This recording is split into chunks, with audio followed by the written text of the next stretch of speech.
Bonjour à tous, j'espère que vous allez bien. La deuxième saison de la série Jurassic World La théorie du chaos est arrivée le 17 octobre sur Netflix. Dans cette vidéo, je vais vous faire part de mon avis tout en analysant les points importants de cette saison. On commence d'abord avec une brève partie sans spoiler et on enchaînera ensuite sur une partie avec spoiler. Vous avez l'habitude. Sur ce, débutons avec la partie sans spoiler.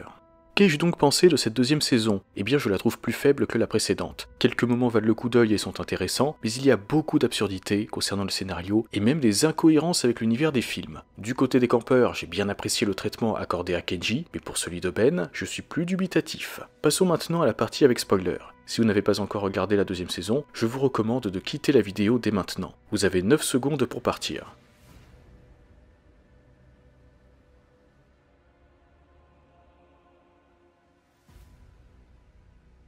Parlons tout de suite de ce qui fâche, les incohérences et les absurdités du scénario, et je passerai ensuite aux éléments que j'ai trouvés intéressants. Comme je le disais dans ma vidéo analyse de la bande-annonce, 2022 était un très mauvais choix, il fallait plutôt prendre 2020. Ce qui est très fort, c'est que Dino Tracker est dans la série, mais que l'équipe qui s'est occupée de la dite série n'a pas du tout respecté le fait qu'il y avait des dinosaures partout dans le monde avant les événements du 6e film. Pour rappel, la série se déroule actuellement vers octobre 2022. Dans la saison 2, on veut nous faire croire qu'il n'y a normalement aucun dinosaure en dehors du continent américain et que ceux du Sénégal sont dans la nature depuis peu, simplement parce que les dinosaures qui se trouvaient dans la base de Santos se sont échappés. On se tape déjà un story group inexistant du côté de Star Wars, alors merci de ne pas faire n'importe quoi avec le lore de Jurassic Park. En regardant cette deuxième saison, je n'ai pas l'impression d'être dans le même univers que celui des films. Et pourtant, c'est censé être le cas. Là, on dirait qu'on a deux univers différents. Et d'ailleurs, pour en revenir aux dinosaures de la base, qu'est-ce que c'est que cette histoire? Que le Majungasaur s'échappe en cours de route, d'accord, mais les autres? Apparemment, ils sont arrivés à bon port et se sont échappés ensuite. La ferme au-dessus est là pour cacher les installations, et quand on voit l'entrée, on se demande comment des dinosaures de grande taille ont pu entrer là-dedans. Qui plus est, comment ont-ils fait pour en sortir sans faire de dégâts?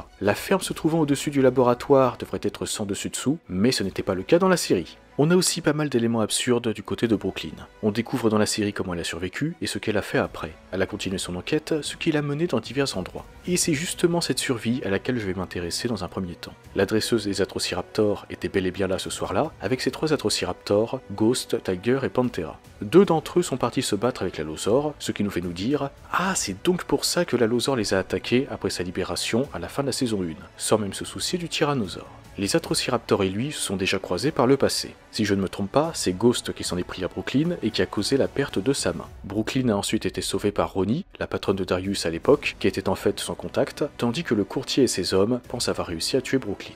Sauf que, eh bien je ne trouve pas ça logique. Que les campeurs croient à la mort de Brooklyn, c'est une chose, ils ont dû se dire que l'Allosaure l'a boulotté. Mais c'en est une autre avec la dresseuse des Atrociraptors. Elle était là, souvenez-vous, c'est elle qui a laissé Daniel Cohn être massacré par les Raptors. Et là on veut nous faire croire qu'elle pensait que Brooklyn était morte à cause de la perte d'une partie de son avant-bras. Le pire c'est que c'est la seule blessure qu'a Brooklyn à notre connaissance. Si elle avait été entaillée au niveau du torse par exemple, et que l'Allosaure commençait à prendre le dessus, obligeant ainsi la dresseuse et ses Raptors à battre en retraite, j'aurais trouvé ça acceptable. Là oui, elle aurait pu se dire que de toute façon, la fille allait mourir. Mais ce n'est pas le cas. Intéressons-nous maintenant à la suite de l'histoire de Brooklyn après sa survie ô combien miraculeuse. Contrainte de quitter la maison de Ronnie à cause d'une visite inattendue, Brooklyn choisit de rester morte officiellement pour poursuivre son enquête et nous la retrouvons plus tard en tant que membre du Front de libération des dinosaures. Alors là, qu'est-ce que j'ai ri? Quand la saison 1 est sortie, je pensais que le courtier pourrait être Selena Santos ou un de ses bras droits, ce qui aurait connecté tout ça au monde d'après. Mais après l'arrivée de la bande-annonce, j'ai eu l'impression que la série partait dans une autre direction, avec une histoire de front de libération des dinosaures. Je m'étais alors dit que c'était le courtier leur chef, et que ce pouvait même être Matteo. En fait, le FLD était juste une bande de guignols dont la présence était bien moins importante que ne le laissait présager la bande-annonce. Quant à Matteo, tout porte à croire que c'était bien quelqu'un d'honnête finalement. Bien joué, vous m'avez bien eu. Mais revenons à notre Triceratops. Les autres membres du FLD portent des masques pour cacher leur identité, ce qui est parfait pour Brooklyn puisqu'elle cherche justement à ne pas éveiller l'attention. Dans ce cas, pourquoi ne portait-elle pas de masque sur la vidéo du FLD? C'est quand même ce qui a lancé toute l'histoire avec Ben. C'est justement en la voyant le visage découvert qu'il a compris qu'elle était vivante. Voilà ce qu'on appelle une grosse facilité scénaristique, complètement illogique qui plus est.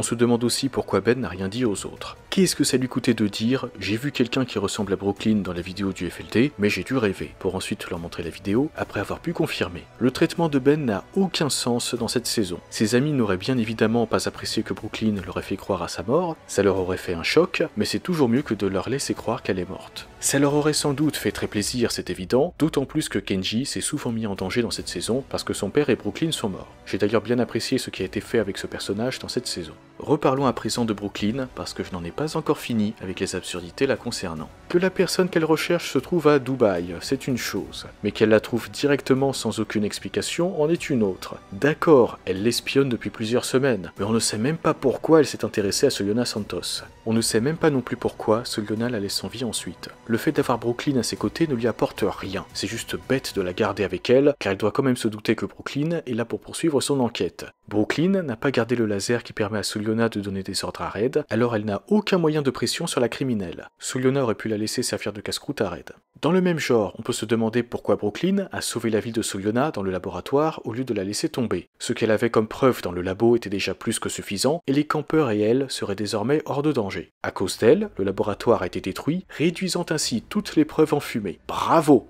Là, je pense avoir fait le tour des éléments les plus absurdes de cette saison. Je pourrais aussi parler des tagomiseurs des stégosaures qui ont juste l'air d'être des grosses battes de baseball au lieu d'être des armes redoutables pouvant entraîner la mort de leur adversaire. Et je pourrais tout aussi bien parler de la scène où Zena et sa mère chevauchent des stégosaures. Ou même de Kenji qui emmène les œufs avec lui pour aller cueillir des fruits alors qu'il aurait pu les laisser avec Zena et sa mère, le temps que ce soit fait. C'est d'ailleurs à cause de ça que les œufs ont pu être récupérés par le capitaine du bateau qui travaille pour Solyona. Mais comparé à tout ce que j'ai dit précédemment, c'est le cadet de nos soucis, vous en conviendrez. Passons maintenant à ce que j'ai trouvé intéressant dans cette saison et à mes points positifs. Tout d'abord, concernant Aminata et sa fille qui vivent avec un Gallimimus et surtout avec un troupeau de stégosaures, je trouve que c'est une bonne idée. Elles les nourrissent et prennent soin d'eux, et en échange, ils défendent leur territoire, et donc les deux humaines par la même occasion. Cela permet d'éloigner les prédateurs comme le Suchomimus, et ça me fait beaucoup penser à The Trespasser, un fan-film réalisé par Ali Awada. N'hésitez pas d'ailleurs à aller voir sa chaîne, il a créé beaucoup d'autres fan-films de ce genre et continue de le faire. Si le côté horrifique de la franchise Jurassic Park vous manque, c'est vraiment la chaîne qu'il faut regarder. Vous avez le lien dans la description de la vidéo si cela vous intéresse. Pour en revenir au fan-film dont je vous parlais, à un moment de l'histoire, un stégosaure va s'installer près de la maison du personnage principal. Vous le voyez d'ailleurs sur la miniature. Et même le sauver de dinosaures plus agressifs. Le fan-film étant sorti il y a un an, c'est à se demander si l'équipe de la série ne l'aurait pas vu et aurait ensuite décidé de reprendre le concept.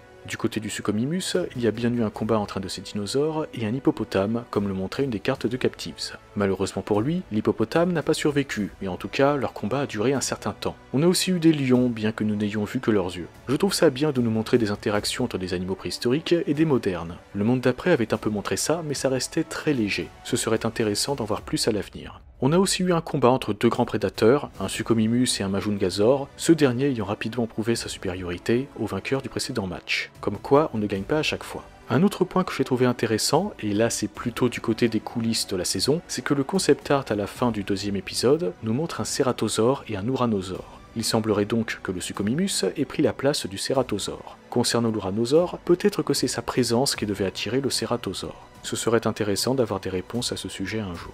Concernant Solyona Santos, j'ai bien aimé qu'elle fasse référence aux Fighting Dinosaurs, un Protocératops et un Vélociraptor immortalisés en plein combat qui auraient été découverts par sa mère selon ses dires, en tout cas dans cet univers. D'après Scott Creamer, ces éléments sur le passé du personnage viennent de Colin Trevorrow et de l'actrice Dicken Lachman qui incarne le personnage dans le 6e film. Ce passé avait apparemment déjà été imaginé avant la sortie du monde d'après. Et puisque je parle de dinosaures, comment ne pas parler de la surprise de fin de saison, le Baryonyx Leucique. Mais que veut dire Leucique? Eh bien voici la définition que nous donne l'internaute. Leucique est relatif à ce qui est atteint de leucisme, c'est-à-dire une particularité génétique qui donne au pelage ou au plumage de l'animal affecté par le leucisme une couleur blanche. C'est une sorte d'albinisme partiel. On avait vu un petit bout de ce dinosaure dans la bande-annonce, mais en fait, il ne s'agissait pas d'un Baryonyx classique. Celui-ci n'a pas d'yeux et se sert de l'écolocalisation pour se repérer dans son environnement, à l'image des chauves-souris. Son odorat et son ouïe sont particulièrement développés qui plus est, afin de compenser son absence de vision. Pour moi, c'est une excellente idée d'être parti dans cette direction. Cette femelle Baryonyx a été conditionnée pour obéir avec des claquements de doigts, ceux du Dr Sarr, qui n'a finalement pas été le seul à se servir de ce procédé pour que le dinosaure lui obéisse. Dites-vous que Red venait d'entendre le Dr Sarr claquer des doigts, a tout de suite compris que c'était en claquant des doigts que le docteur donnait des ordres au Baryonyx et qu'elle était capable de reproduire ce son avec sa langue en très peu de temps pour retourner le Baryonyx contre son créateur. Ça montre le niveau de son intelligence.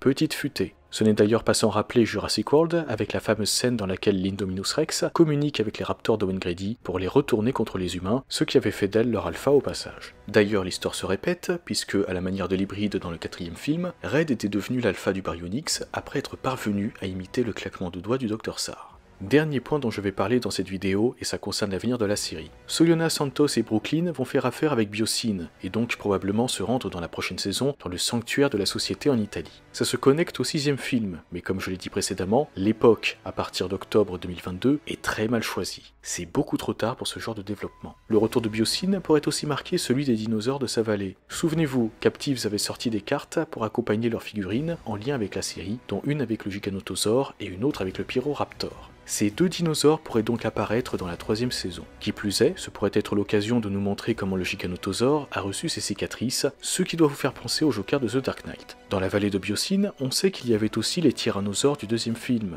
Buck et Do, mais il se peut qu'un autre carnivore de grande taille vive aussi dans la vallée à cette époque, le Spinosaure. Tout dépendra de si certains animaux de l'île d'Amantacorp ont été amenés au sanctuaire de Biosyn, ce qui serait plutôt logique. Qu'un affrontement entre le Spino et le Giga ait lieu dans la série ne veut pas pour autant dire que le Spino sera tué. Rappelez-vous que la première confrontation entre Roberta et le Giganotosaure s'est terminée par une défaite du Tyrannosaure, sans pour autant que celui-ci ne meure ou soit grièvement blessé. À la suite de cette confrontation, Biosyn pourrait séparer les 2 animaux et transférer le Spinosaure dans une zone plus éloignée. Néanmoins, si le Spinosaure se trouvait bien dans la vallée pendant les événements du 6e film, ce serait très frustrant, car il aurait mieux valu dans ce cas qu'il apparaisse dans ce film, comme cela était prévu fut un temps. Cela dit, il n'est pas impossible qu'une partie de la saison 3 se déroule à Malte. On a vu un lystrosaure à l'intérieur d'une cuve dans le laboratoire de Santos, ce qui est peut-être un indice pour nous dire qu'on en verra au moins un autre plus tard, à Malte par exemple.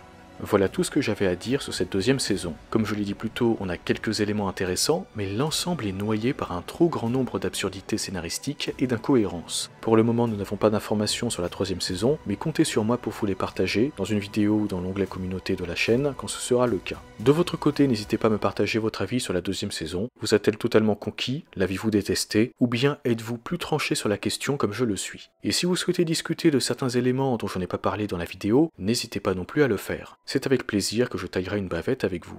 Sur ce, je vous souhaite une excellente journée ou une excellente soirée, prenez soin de vous, et n'oubliez pas, si on peut trouver le moyen de coexister, pourquoi ne pas essayer?